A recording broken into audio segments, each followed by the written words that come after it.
coming up on Creating North of 55.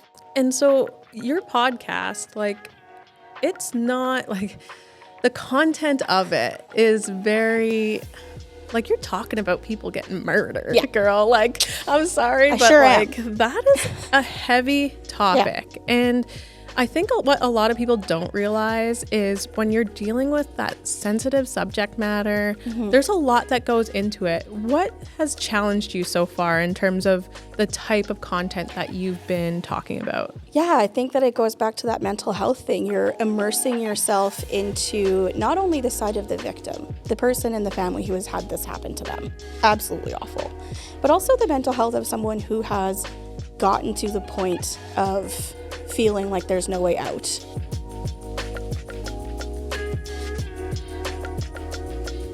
Welcome back, everyone, to Creating North of 55 podcast. I'm Mariah Braun, your host, and today with me, I've got Lindsay Janes, the creator and podcast host of Disturbing the Peace podcast. Welcome to the show, Lindsay. Hello, thanks for having me.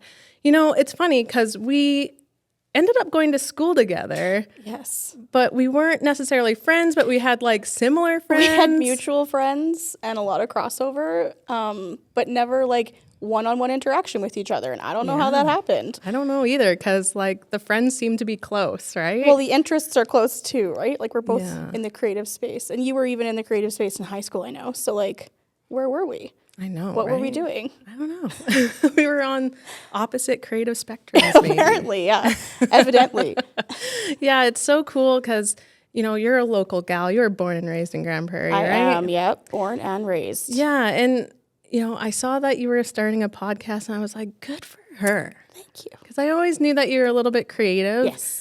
But what made you start a podcast, and what makes Grande Prairie able to have a true crime podcast? So those are both really great questions. So I think like if you were to go back to like my origin story, I guess, is I've always been super creative in the creative space. So as a youth, I did things like choir and drama camps, and I was in like school plays and that kind of stuff.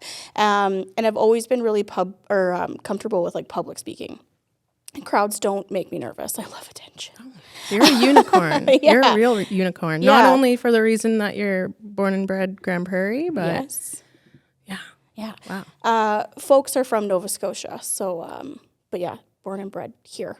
Cool. Yeah, and then I think that in terms of the crime kind of stuff, it's actually surprising. I get that question a lot of, you know, is there really enough content to be doing a podcast about the Peace region and crime that's happening here? And, you know, fortunately for me and unfortunately for everyone else, yes, there is. There's quite a lot. There's and especially when stories. you expand to the Peace region, then you get like kind of a larger scope of crime to pick and choose from, I guess you could say. Yeah. Wow. And so it's called Disturbing the Peace podcast, right? Yes. And so when did you get started? Like, when did you make the decision? Like this is not, like, you're not in the creative field in terms of your career That's path. right. Yep. Like, what makes you say, I'm going to start a podcast? Yeah, so I think that that's part of it, is that I'm not in the creative space with my career. So I work in dental administration, nothing that's too terribly exciting, but I really like it. But it was kind of that, like, I'm a wife, I'm a mother, I work in dental, but I don't have that thing, that niche thing that I'm doing that's just for me. And so I started thinking of, well, what would that look like? Because of my lifestyle, I do have 2 small children. I have a husband who works away a lot.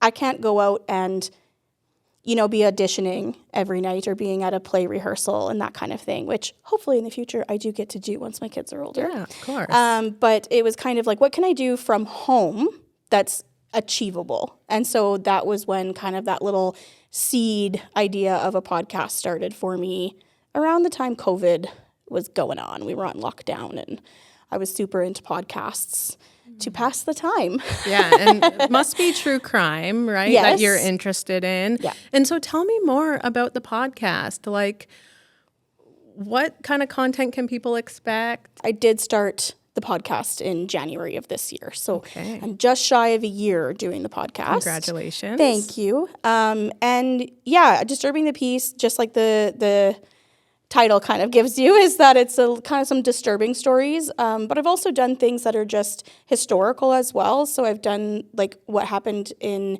1918 with the Spanish flu virus, and we have a flu graveyard here, and kind of the history of who was involved and the people of Grande Prairie at that time and how the flu affected this area.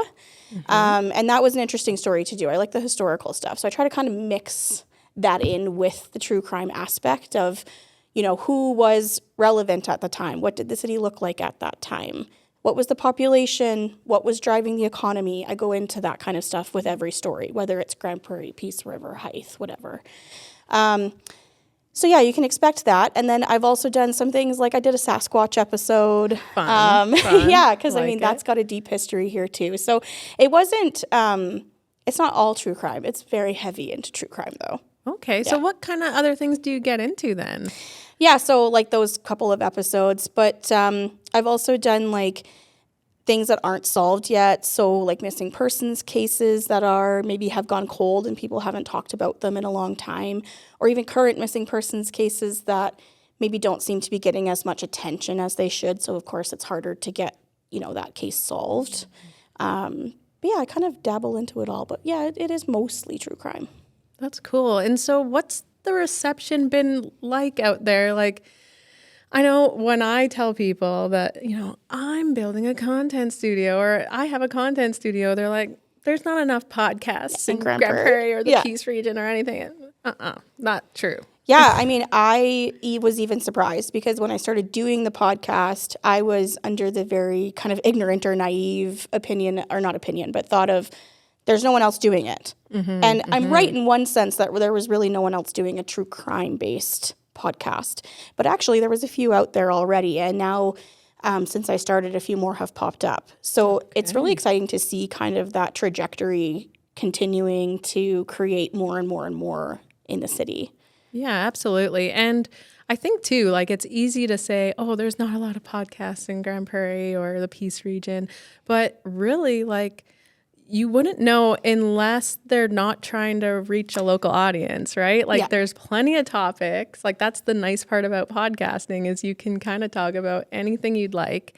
And so I know I've come across there's a number of podcasts that are shot here at M3M Studios, and there's a lot more out there. Like, what are some ones that you've kind of come across that you've seen? Yeah, so I got to shout out my boys Sam and Ryan at And the Year Was 1985. Cool. They're awesome. So if you haven't checked them out yet, please do. So they do a lot of like pop culture and movie buff kind of stuff around, like I would say they go from like 1980 to the year 2000.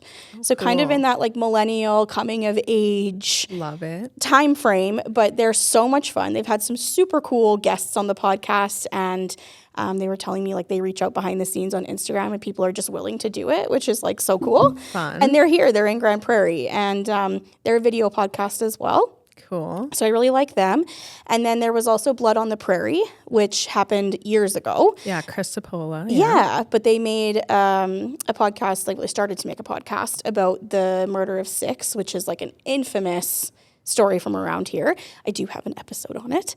Cool. But that's kind of the first local one that I was like, oh, hey, there's people in Grande Prairie making a podcast. Isn't that cool? Yeah, Chris Beauchamp as well. Exactly, yeah. There's Doug with Peace Country podcast. He's a little bit more like small business based and trying to get more of that like create those local business stories, right? Get people out there and their stories and what they're doing in the city and that kind of stuff. So he's super awesome too. And then, now you. Yeah, which is creating North awesome. of 55. Yeah, I'm so excited for you. Thank you. Yeah. And we have the PCHS podcast that's right. done here. Hard Hats and Hard Roads. It's coming out soon, yeah. We just had Gabe on the podcast. love Gabe. Yeah, he's awesome. What a cool guy. And really great topic of men's mental health, Yes. which I think, and just sometimes I feel bad because men's mental health, I feel, isn't as like prominent out there in terms of like It's talking also about not it. as easy to talk about, right? Yeah. Women can say things like, I've had a hard day, or I'm really anxious today. Yeah. And, people may be like, nah, whatever. But they're allowed to say it. Whereas men can, oh, I had a moment of panic today. You're like, really? Yeah. You okay, bro? Yeah. Like, Yeah, because they're not like as out there with their it's not, feelings. and they're not Yeah. as willing to talk about their feelings just in general. But as a husband or as a wife of a husband who's worked in oil field pretty much the entire time I've known him, it can be very exhausting and tiring and emotionally like tough. I mean, you're away from your families for long periods of time. You feel like you're missing out on things. So I think it's really great that Gabe is bringing attention to that and still being able to say, like, we need to talk about this and feeling comfortable talking about it with, like, the big burly men of Grande Prairie. So I think that's awesome. Totally. Yeah. Absolutely. And so your podcast, like, it's not like the content of it is very... Like, you're talking about people getting murdered, girl. Like, I'm sorry, but sure like that is a heavy topic. And I think what a lot of people don't realize is when you're dealing with that sensitive subject matter, there's a lot that goes into it. What has challenged you so far in terms of the type of content that you've been talking about? Yeah, I think that it goes back to that mental health thing. You're immersing yourself into not only the side of the victim, the person in the family who has had this happen to them. Absolutely awful. But also the mental health of someone who has gotten to the point of feeling like there's no way out, to the point that they're now going to take a life, right? Yeah. And whether that's by circumstance, where it's like a one-off, not that that's okay, but where it's a one-off, or if you're someone who has a pattern of doing this, either one of those kind of criminology mindsets you have to look into. And so it can be overwhelming sometimes. In particular, I did a story out of Fox Creek about a man named Daniel Goodridge who murders a few people on a oil field campsite. Oh, it's pretty awful. Jeez. But looking into his history, 14 years old, he's hospitalized for homicidal ideation against his brother. And then again at 15 and 16 and 17. So there were signs? Multiple mental health hospitalizations. And then you come to think, how does somebody who very clearly needs the help of medication and therapy then receive a job at a work camp remotely with none of that help? It just doesn't make sense.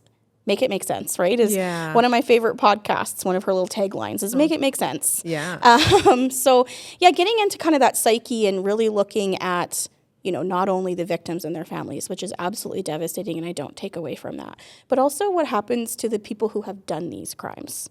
Yeah, absolutely. This is a person who clearly was mentally not okay, and so can we blame him for doing what he did? Yeah, that's a interesting question to We ask. can, because he did it, and it was awful. Yeah. But, who's responsible for not seeing the signs? Yeah. Yeah. Wow. And it's my understanding that you mainly focus on stories that have, like, they're not active and ongoing, That's right. Yeah. Is there any kind of reason or rationale behind Yeah, that? there's two different reasons for that. One of the reasons is that I really wanted to focus on historical cases for the sense of being able to tell that background historical information about the town, the area, that kind of thing. And then also to shed a light on the fact that our criminal justice system really hasn't changed a whole lot in like 50, 60 years. Yeah. It looks pretty much the same.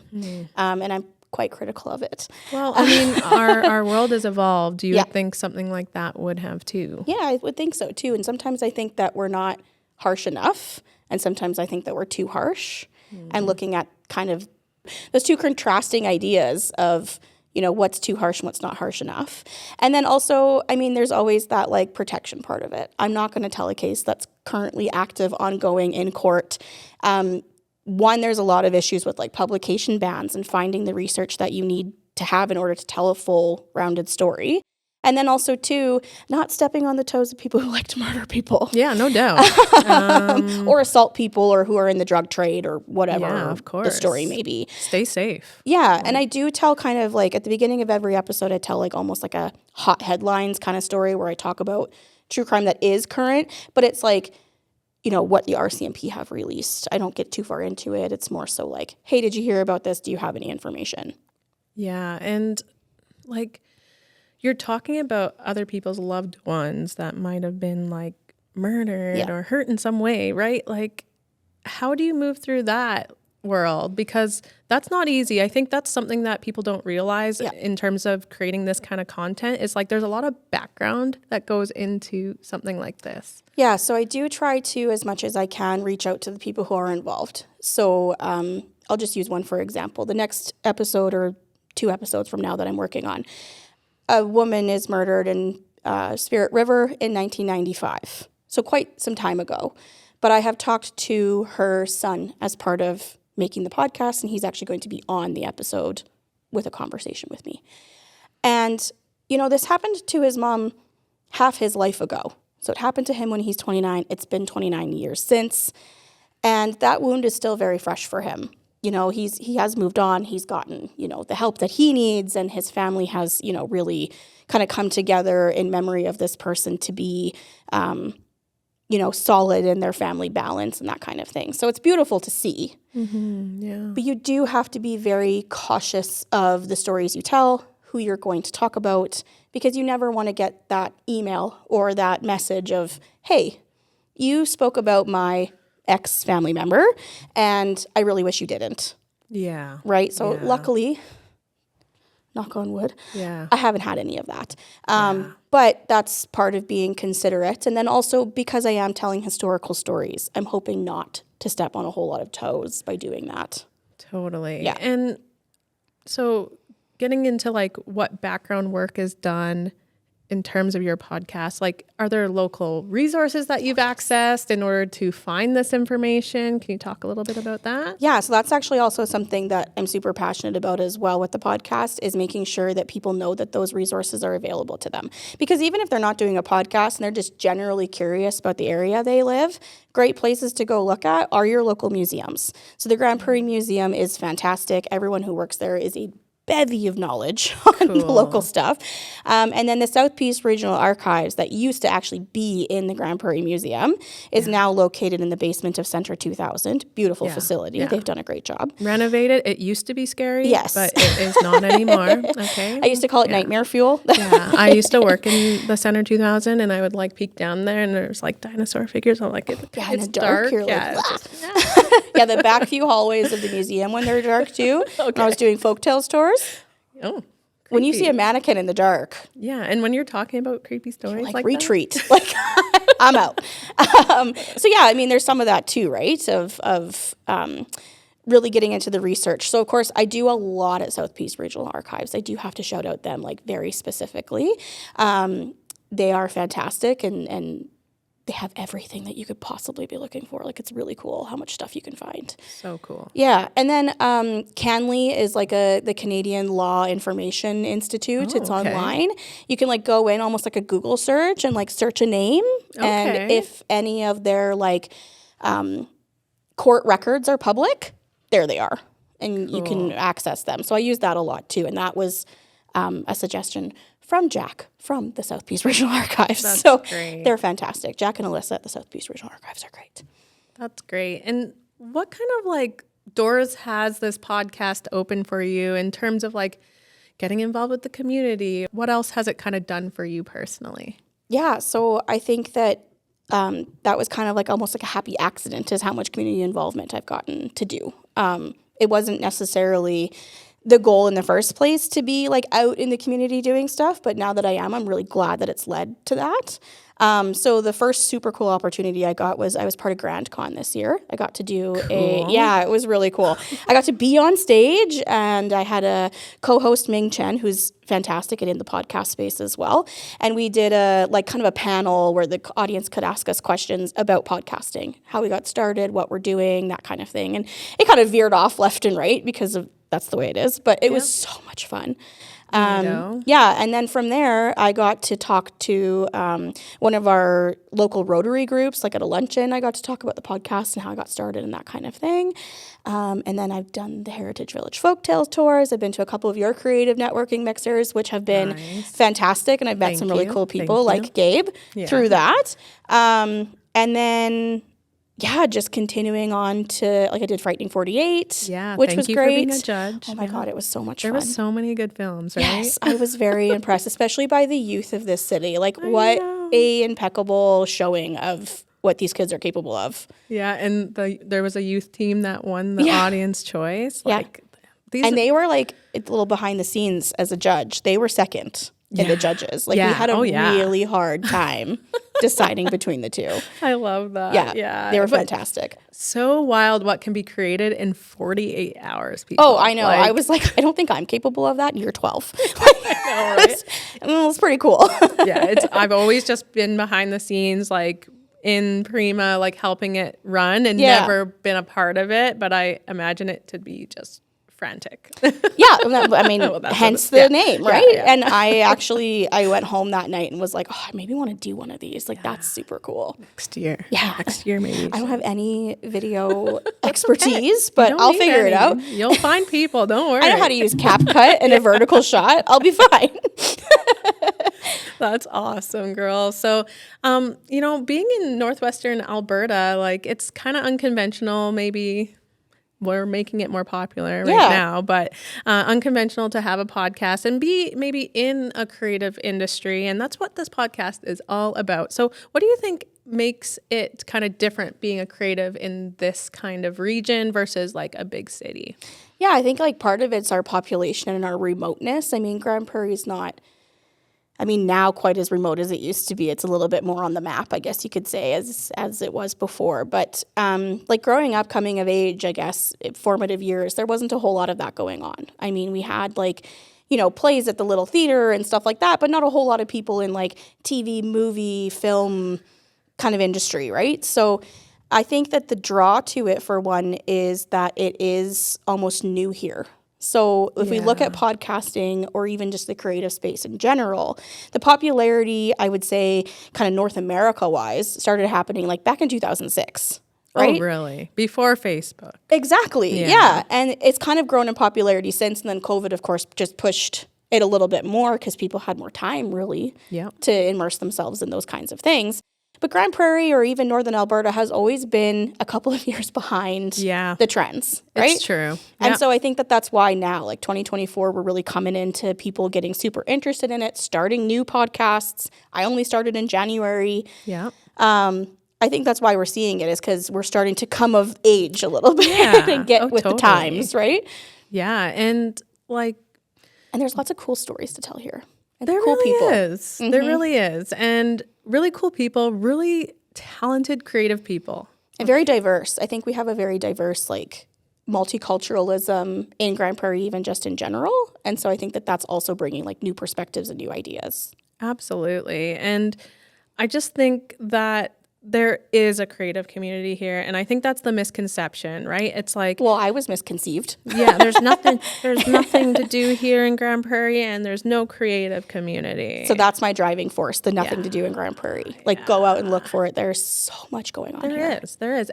Look at Erica Fisher's, like, I don't know if you see those posts. I do, that she does. Yeah. Like, thank goodness somebody does that. Or like, I'm going to forget his mom's name, but Corbin, one of the kiddos who was part of Frightening 48, him and his mom have like their own little like Facebook kind of blog where they talk about what's going on around Grande Prairie, and they do kind of the same thing Erica Fisher does, where they say like, what's going on this weekend, and they have like a whole list, and it's perfect because you know everything. Yeah, and it's a lot.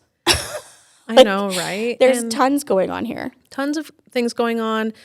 Tons of stuff to get engaged with, like, and more creative stuff. Yeah. And like, that's why I created this content studio here, is I wanted people to have exposure to this. Mm-hmm. I want youth to say, oh, I could have a creative career here and be home with my family. I don't have to leave to LA or, Vancouver or wherever else. I can do that here too. And, I've gone to, what was it called last year? It was like this youth expo.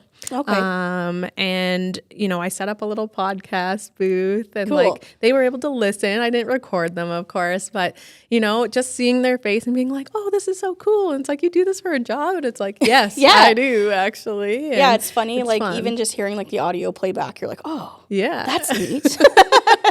Right? I can see a kid being like, that's really cool. Yeah. And so like, that's what it's all about, is saying like, it is possible. And there are creative places you can go in Grande Prairie. So as a creative, like, and somebody who has never done this stuff before, like you maybe barely touched a little piece of media, like what kind of resources did you find in Northwestern Alberta? Like, how did you kind of get this going?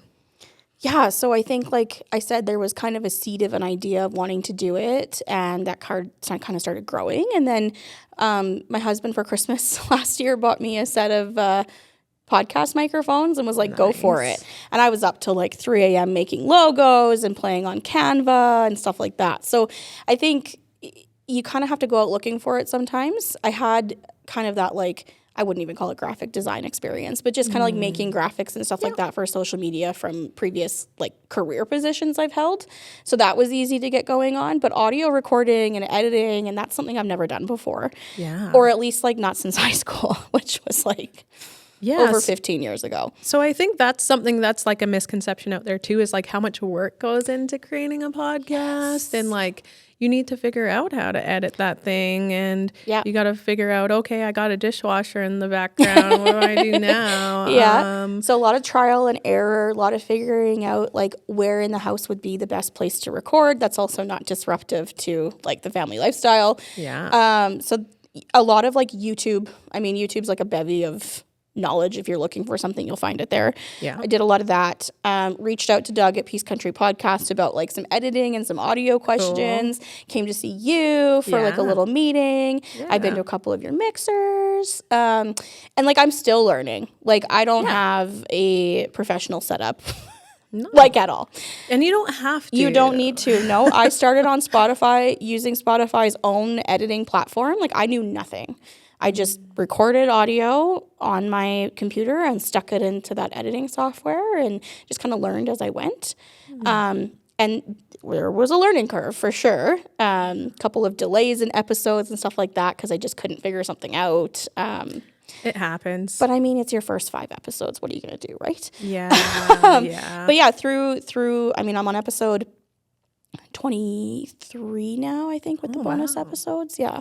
So, you know, you learn over time how to do it. But yeah, a lot of reaching out to people who are also in the creative space was certainly more helpful than trying to figure it out on my own. Yeah, for sure. And like, have you gotten feedback from your listeners and those kind of things? Like, good or bad? I don't know. You mean, maybe you're about to spill some tea, but no. Okay. One of my listeners who's been like a diehard since day one, her name is Nika. I'll shout her out. She's awesome. She's given me feedback before of like, hey, I didn't like the AI voices you used in that one episode.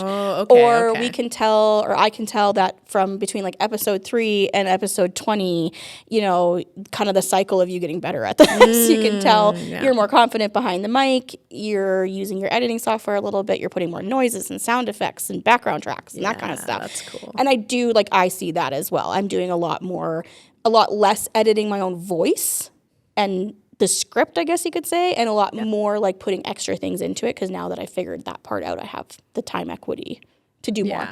Yeah, no doubt. Okay, that's cool.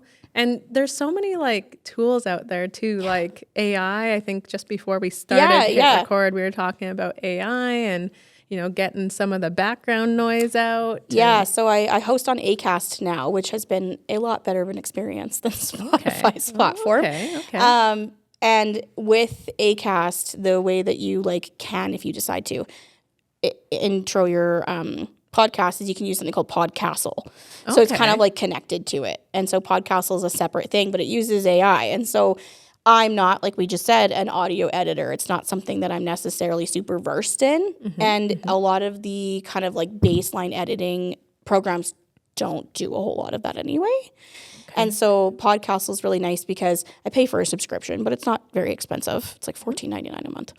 And you can use their AI to like edit stuff out. So I can just click on this thing that's called Magic Dust is what they call it. I know, it's like twinkle, twinkle. Should have an effect, right? Ding. And all of that kind of like background noise. Like I say, like I do sometimes record at my kitchen table and my dishwasher is running and the dog is walking around with his little nails on the ground going and it's gone all of a sudden and I didn't have to do a whole lot. And then it also has like noise leveling and like you can do so much stuff and it's just AI, which AI is scary, but for that it's great. Yeah, like it is freaked out by AI. Kind of scary. Maybe there would be like an AI true crime. I actually Sorry. have thought about doing an episode on AI and just like going totally, because I mean, what does it have to do with the peace country? It has to do with like the world. Yeah, But for I sure. just, AI freaks me out. And one of my favorite podcasters is coming out on Monday with his own like conspiracy theory episode on AI. Oh. And I can't wait to see it, but I'm also terrified to no find doubt. out. See, I'm like very much in the middle with AI. It's like, you know, I hear like the whole like bringing it into Premiere and like pressing a button where it like Yeah, beautiful. helps. Cool. Fantastic. But I don't want it to replace humans because there's this human element here. Yeah, there's also like, so this is, I'll go into it. We don't even have to include it as part of the podcast no, if you it's don't fine. want to. But he does like a little bit of a teaser. So he has 2 podcasts. He has one that's just like a podcast with his friends that's just pop culture and they just talk. And then he has another one that's conspiracy based. Okay. On his more like light pop culture kind of one, he gives like a little teaser into what he's going to talk about on the conspiracy one. Okay. And he's talking about how like AI is now starting to be on like dating sites and stuff like that. So you can like date an AI. Oh. Yeah. So you can be catfished by AI. By actual AI. But like, you know, you're being catfished because it's really, So really it's meant so effed up. that you are to engage with this as though Yes. it's a date. Yes. It's like for lonely people.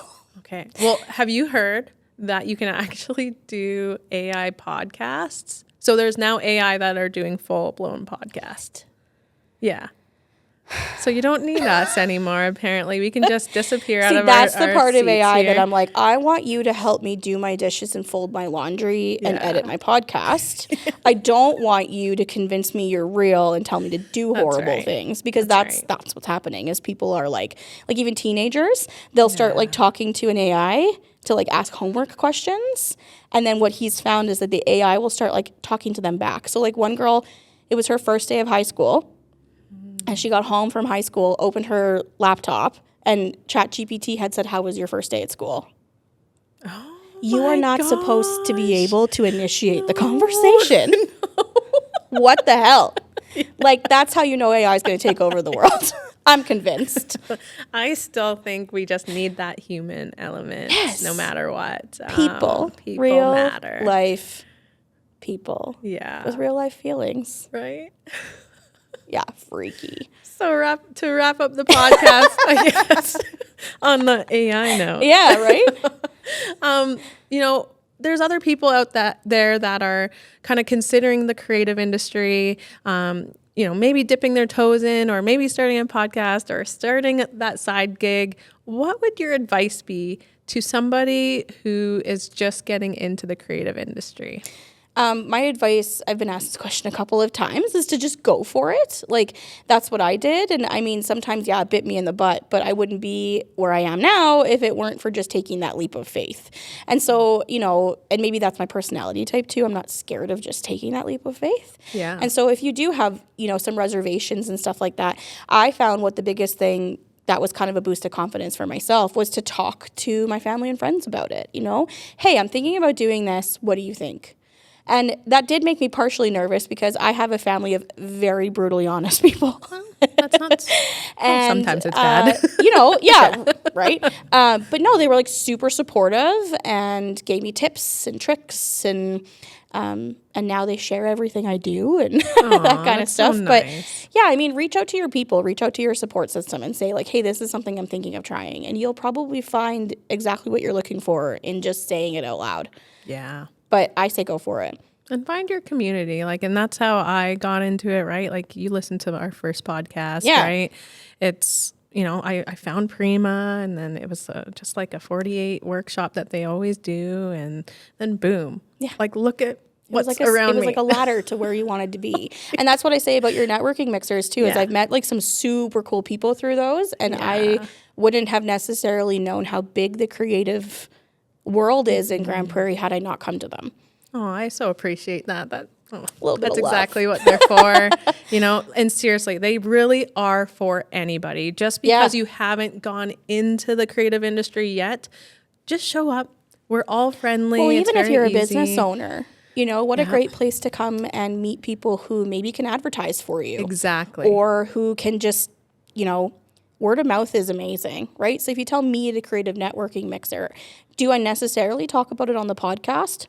Maybe, but also I got friends. Yeah, I'll exactly. tell them. I'll start following you on Facebook, right? So I think just like it says, networking is kind of the biggest part of it, is just meeting new people and getting your idea out there, but also getting kind of to know what's out there for you to be involved with as well, or to collaborate. Totally. Well, Lindsay, tell us where we can find you online if we want other people from the audience to kind of subscribe to your podcast, please. follow you. Where can we find you online? Yeah, so of course I host on Acast. So if you go to acast.com/disturbingthepeace, that's me. Okay. But then also I'm on Spotify, Apple Podcasts, Google Podcasts, all the other platforms that you could possibly be listening to an audio-based podcast. Okay. And then, of course, I'm on Facebook and Instagram. I have recently left X. I'm now on Blue Sky. Okay. But it's at Disturbing the Peace on pretty much everything. Or if you want, you can always email me, disturbingthepeacepod@gmail.com. I'm always looking for new ideas and perspectives. Well, thank you so much for being on Thanks the for having me. podcast This and was fun. talking, podcasting in the piece. That's great. And so if you could, please like this video and subscribe and share it with somebody who is creative. We want to spread the word. We want to share this with other creative people, whether they're in Northwestern Alberta or abroad. And I guess we will see you next time.